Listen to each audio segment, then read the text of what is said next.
Hello everybody, welcome back to my channel. My name is Jessica and today's university episode is going to be all about Douyin makeup. I'll also show you how I got this lip combo in partnership with Peripera, so let's start. Douyin makeup refers to the bold, glittery makeup originally characteristic to the app called Douyin, which is Chinese TikTok. However, Douyin makeup has evolved to encompass many different styles of makeup popular in China over the years, so nowadays it's often referred to as simply Chinese makeup. I'll use both terms interchangeably for this video. Another thing I think is important to note is the difference between Chinese and Korean makeup, since they often get confused on TikTok. While Korean makeup usually emphasizes a soft and natural look, Chinese makeup takes a much more artistic approach with a stronger use of contrast. The contour style reminds me so much of Netflix's Arcane, and honestly I feel like this makeup style makes you look like AI, and a huge part of this is in the flawless base, so let's start there. Douyin base makeup is always very matte and full coverage. Even with a glowy makeup look, the base stays matte and poreless. So I'm starting with this Judy Doll foundation. This foundation photographs really well and is super full coverage, but it can get cakey and it does feel heavier, so I'm not using concealer with it. Next, I'm using a brightening loose powder to set the foundation. This is a crucial step since it'll give you that smooth, doll-like matte skin and prevent the foundation from transferring.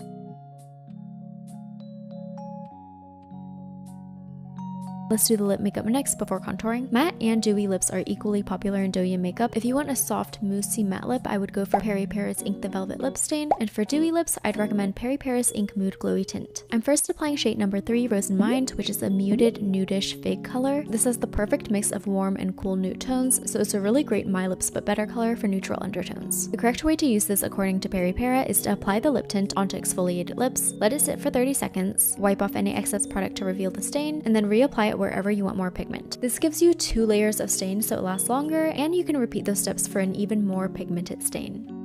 To contour the lips, I'm applying a cool toned cherry pink color, number 5 Cherry So What in the center. M-shaped lips are preferred in Chinese makeup, so I'm staining the center of my lips in that shape and pulling the corners up. Now that I have the stain I want, I'm reapplying Rose in Mind for the dewy look. These have the thin serumy consistency of a lip tint, so you can layer them for that moisturized, glossy look without the stickiness, and you can even use them on your cheeks for a glowy, blushing look. I'm gonna finish up the lips with a little bit of concealer to contour them. And this is the final dewy lip. If you want to get this lip combo, I'll leave a link in my description box. These are some of the best-selling glowy lip tints on Amazon, and they're already pretty affordable, but Peripera is doing their biggest sale right now, so make sure to use my link before they sell out. Next, we'll go over contour. Chinese makeup takes a very artistic approach to contour, which again reminds me a lot of Netflix's Arcane. Similar to how Arcane's artists used high contrast between paintbrush strokes here, the contour style uses sharp contrast with very little blending between the light and shadows to create a new bone structure. You can see this even clearer here. Using a painting or a cartoon as a reference when it comes to Douyin makeup is great because it'll give you a pretty good idea of where the contour and highlights are supposed to go. Of course, you can customize this based on your features, but here's where I'll be contouring. This makes a huge difference in adding dimension to your face, especially if you have flatter features. Starting with a cool toned sculpting powder, I'm contouring the lips, nose, and brow bone, and then blending the blush into the contour to add a more realistic warmth. You don't want to blend the contour out too much, it should look slightly harsh.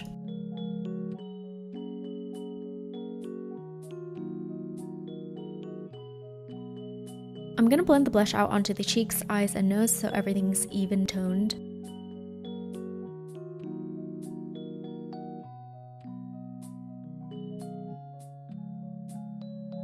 Now it's time to add highlights, so take a matte brightening powder and start carving out the new bone structure. This powder we're using should not be shimmery, it should be a completely matte powder that's brighter than your skin tone.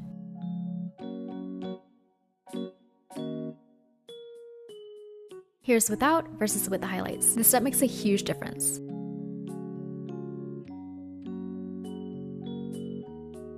I'm also using the brightening powder to draw a small rectangle on the tip of my nose and then using a shimmery highlighter on the top half of that rectangle. It should be rectangular, not circular, because we want harsh lines here.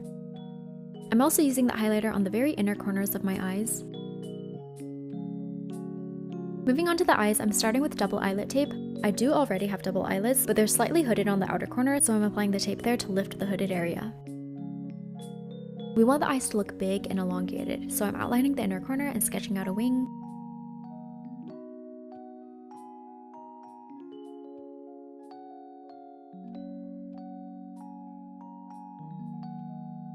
Make sure to also fill in the lash line and waterline. For more cartoony eyes, we want everything to be outlined, so I'm lightly contouring the lower lash line and drawing the ASL for the smiling eyes look. I'm not going to go too in-depth on ASL here since I have an entire university episode on it, but I'll link that episode on the screen for you. Moving on to lashes, I'm first going to curl them. For mascara, we want to use something lightweight to keep the lashes curled so they don't separate from the falsies we're gonna apply.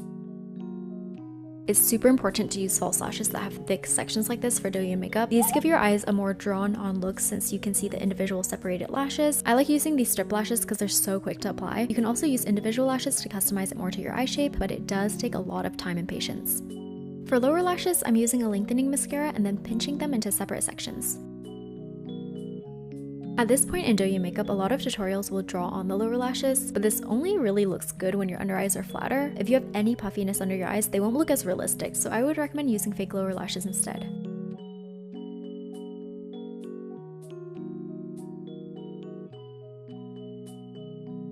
Since we want the attention on the eyes, we're going to keep the brows pretty light and natural.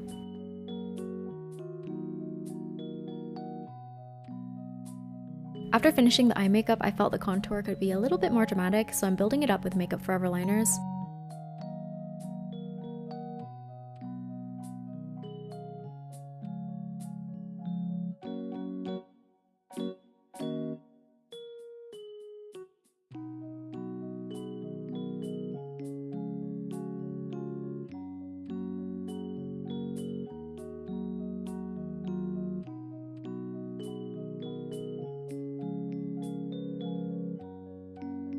And then this is optional, but I added some beauty marks.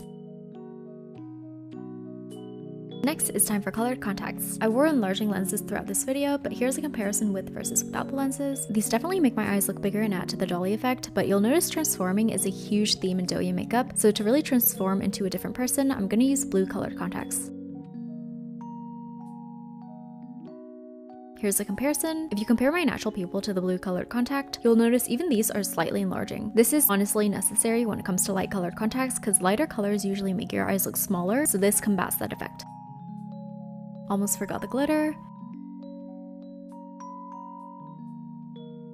And this is the final look. Thank you so much for watching. I hope this video was helpful. If you like this video, remember to like, comment, and subscribe. And if you liked me, remember to follow me on all of my social media, which will be linked in the description box down below. Thanks again to Para for sponsoring this video. If you like this lip combo, remember to check out their sale at the link in my description box. And I will see you in my next video. Bye!